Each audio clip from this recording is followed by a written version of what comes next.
There's only one Mary J. Blige. So they can run out and get how many girls, how many girl groups, and turn their hat backwards and fix their hair like mine, but they'll never be me. She gave the world soul, but what the world gave her in return nearly destroyed her. Mary J. Blige is more than an icon. She's a survivor wrapped in sound whose voice doesn't just sing, it bleeds. Her pain became our playlist. But behind the platinum records and chart-topping hits is a woman who spent decades fighting to survive herself, her past, and the people closest to her. So what really happened behind the fame? What did she endure, and what did she overcome? This is the untold truth of Mary J. Blige, and it begins in a place called Slowbomb. Born in the fire, life in Yonkers. Mary Jane Blige was born January 11th, 1971 in the Bronx, but it wasn't the Bronx that raised her. It was Yonkers, in a neighborhood so violent, locals didn't even bother saying its real name. They just called it Slowbomb, a warning, not a nickname. Gunshots were normal. Screams through paper-thin walls. Just another Tuesday night. Domestic abuse, broken windows, addiction. It wasn't whispered about. It was life. Mary's father, a jazz musician and Vietnam vet, walked out when she was just 4. Her mother, a nurse, held the family together with calloused hands and Chaka Khan records. But music couldn't drown out the trauma, especially after what happened when Mary was only 5 years old.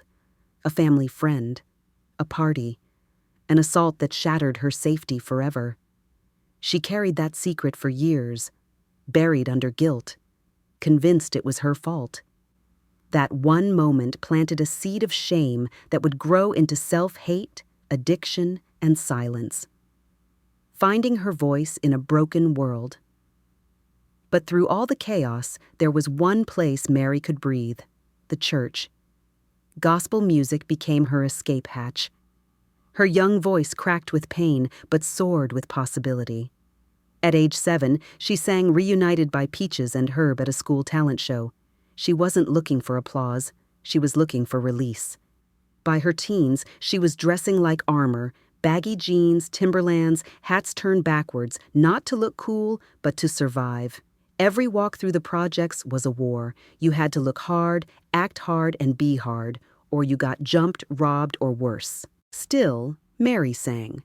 On windowsills, over sirens, under her breath. She didn't dream of fame. She dreamed of freedom. Then, one day, in a Westchester mall, she stepped into a karaoke booth and recorded Anita Baker's Caught Up in the Rapture, which unknowingly changed her life. The rise of hip-hop soul. That recording passed through hands until it reached Uptown Records. Enter Jeff Redd, Andre Harrell, and a hungry intern named Sean Puffy Combs. They didn't hear perfection. They heard pain. And pain? That sells. Mary didn't dress like Whitney, didn't smile like Janet. She didn't want to be polished. Puffy saw that, and he leaned into it. Together, they created something the world had never heard. Hip-hop soul. Hard beats, soft vocals, R&B with a street pulse. Mary's debut, What's the 411, wasn't just a hit. It was a revolution.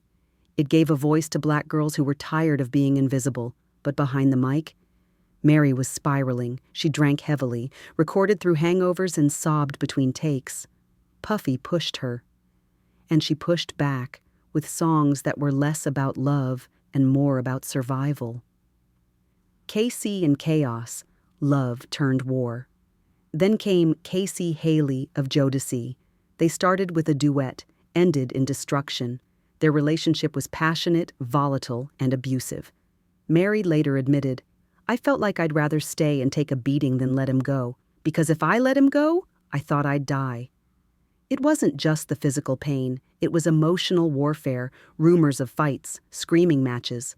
In one alleged incident in Atlanta, she burst into a party, barefoot, disheveled, and furious.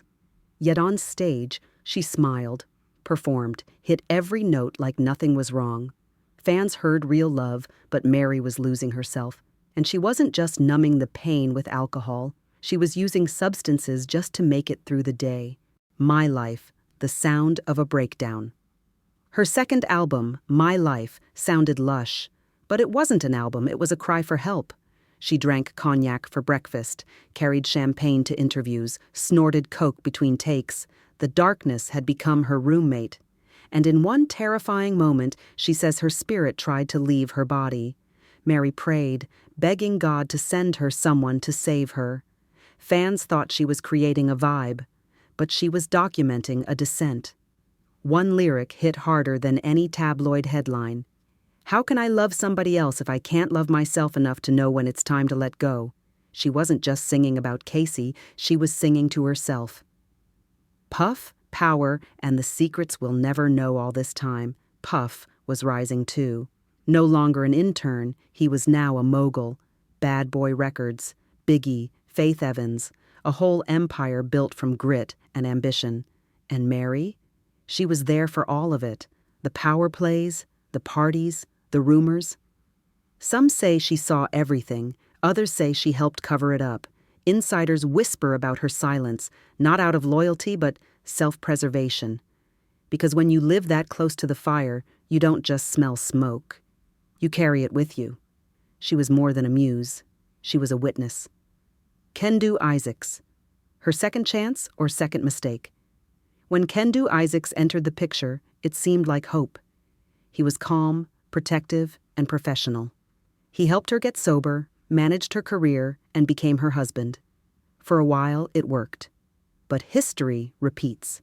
And when she filed for divorce, Kendu demanded over $100,000 a month in support, despite the fact that he'd built his life off her name.